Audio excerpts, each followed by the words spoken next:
So after the Season 1 Reloaded update, I've been hearing a bunch of rumors that the Dark Aether has been buffed up yet again to give us some better loot, so I figured we'd go in there today and check it out. If you guys are into zombies content or anything Call of Duty, please do consider dropping the video a like and subscribing to the channel, man. We're on the road to 10,000 subscribers and we are right there. So I wanted to make this run as easy as possible, so I figured I would jump in here with some of the best stuff. We got the golden armor plates, we brought in an ether blade, I got the tier akimbo snake shot pistols, and I also brought in a VR11. So first I need to run around and do some contracts and stuff so I could gather up the rest of my perks, and I ran into this mega abomination along the way, and he ended up dropping me a refined crystal, which was pretty cool. I think the drop rates on good loot has been raised on killing the megas as of the update, because man, I've been getting some good stuff from these things. I did put out a video on that earlier, you guys should go check that out. But I think that we're ready to go into the Dark Aether now. I do have my tier akimbos papped up to level 3. I do have only the VR11 to level 2, but I think we can get that done inside of the Dark Aether. We got all of our perks and everything, so I think that we're good to go. Now, I didn't really intend for this to be a full-on guide, but I will walk you guys through everything mainly. I do have other videos on the channel that'll completely walk you through the Dark Aether if you guys want to check those out as well. But we're gonna head over here to the left, and we're gonna start off with the ether extractors, because I actually brought in a bunch of monkey bombs, and I've heard that since the update, these things have actually been buffed up a bunch. Not only do they last for 6 seconds, they're gonna last for 8 seconds, and the damage has been raised, and the blast radius has also been increased, so I'm curious about what these things are going to be doing. I do believe I brought in at least 3 of them, so I'd have 1 for each extractor. It's kind of crazy with all the little things that they've changed during the update that they don't really tell us, and all the things that I've honestly been noticing since they pushed out this thing. Like, I don't know about you guys, but I definitely think that the red zone feels just a little bit harder, and the Dark Aether actually feels a bit harder. And I think that's going to show in just a little bit, because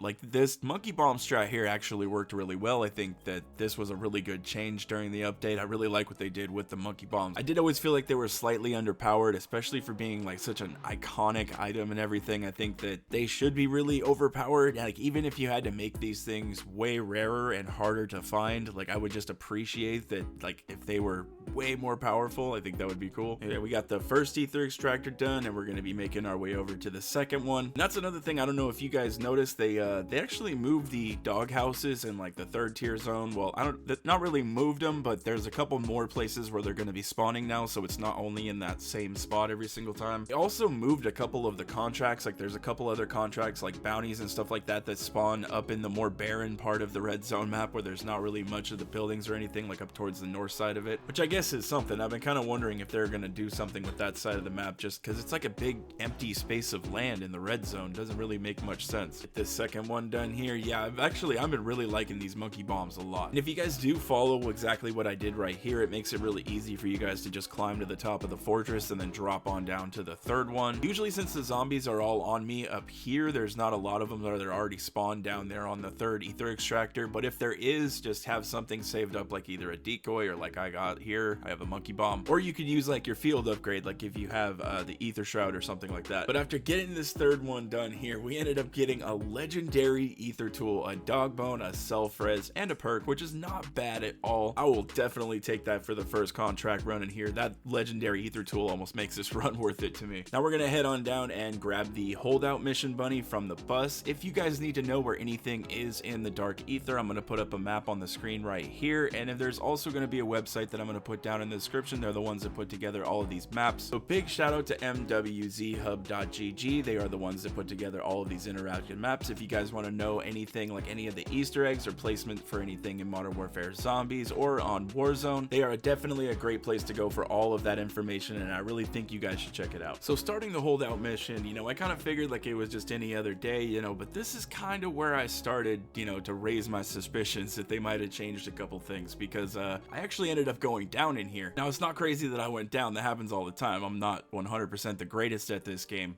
but it's just, I don't really go down very often doing this contract. That usually either happens during the ether extractors or during the escort missions. And even when I was just trying to grab my loot out of the reward rift, there was a bunch of zombies all around me, and a disciple and a mangler and just a bunch of zombies. It was crazy. Usually after we complete these contracts, it's really easy to kind of stand there and loot your stash for a little. Yeah, you might have a zombie or two that are trying to nip at you, but it's kind of easy to just clear them out of the way. I had a bunch of them around me, which isn't really normal. But with that being being said, man, we got some really good loot out of this, man. We got a flawless crystal, we got another dog bone, and an elder sigil. I will definitely take that. We can go into the elder sigil later and try to get some really good loot out of there, and also see if they adjusted anything over in that side of the Dark Aether. As I said, man, these disciples and all these zombies just did not want to leave me alone, and this is kind of like where I was going, yeah, I think something's changed in here, because I don't know, I just feel like I'm a little bit more overrun than I was before, which I think is kind of a good thing, just because I think the Dark Aether to begin with was a little bit easy, like on the easy side, especially for people that really kind of know how this game works. And trust me, I'm telling you guys, for you guys that are either struggling or new to the game, just once you get the hang of it, it's just kind of a breeze. This game's not very hard. But after finally getting my loot out of here, I figured it was time to go over and test my luck with the escort mission. Usually I can complete this thing when I bring in the VR11. That's what's going to be help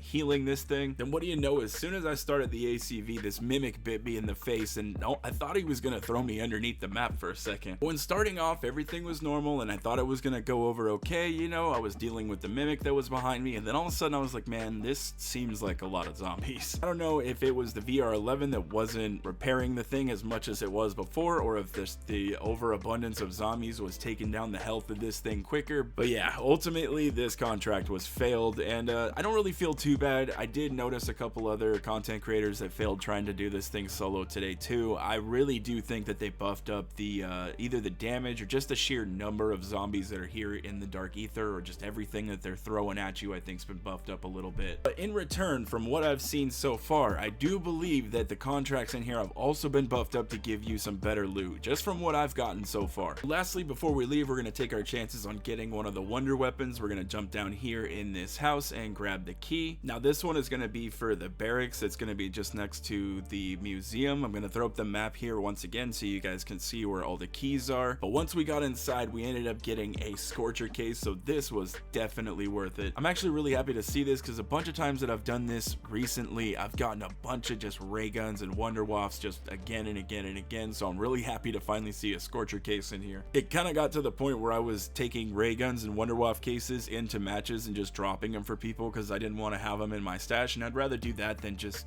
delete them. But with that, we're gonna head on up to the exfil and check out our loot for what we gathered throughout the match here, and not bad at all, guys. I really do think that Treyarch upped the loot that we've been getting from the matches here after the season 1 update. We're getting better loot from tier 3, we're getting better loot from killing the mega abominations, and I also think that the Dark Aether has been buffed up a lot, not only just in the better loot that we're getting from contracts, but like the zombies and everything have been kind of buffed up in here. I think maybe just to give us a little bit of an extra challenge, and to kind of give those people that were wanting higher tier loot from doing these things, kind of giving them what they want a little bit. Now I know it still could be better, and like those cooldowns on the schematics and everything like that are just absolutely absurd, so I don't really blame people for still doing like the tombstone glitch and all of that. Hey, I completely understand, and for a lot of people it's what makes this game mode fun, and for a lot of them it's kind of what's keeping it alive. But I think this is definitely probably one of the best ways that you guys can be farming up some of the rarest loot and acquisitions that are in the game right now. I definitely think this has been buffed up. Just let me know what you guys think down in the comments section. Have you guys been getting some better loot from the Dark Aether, or possibly from the red tier zone? I really do think that they made some good changes with this update,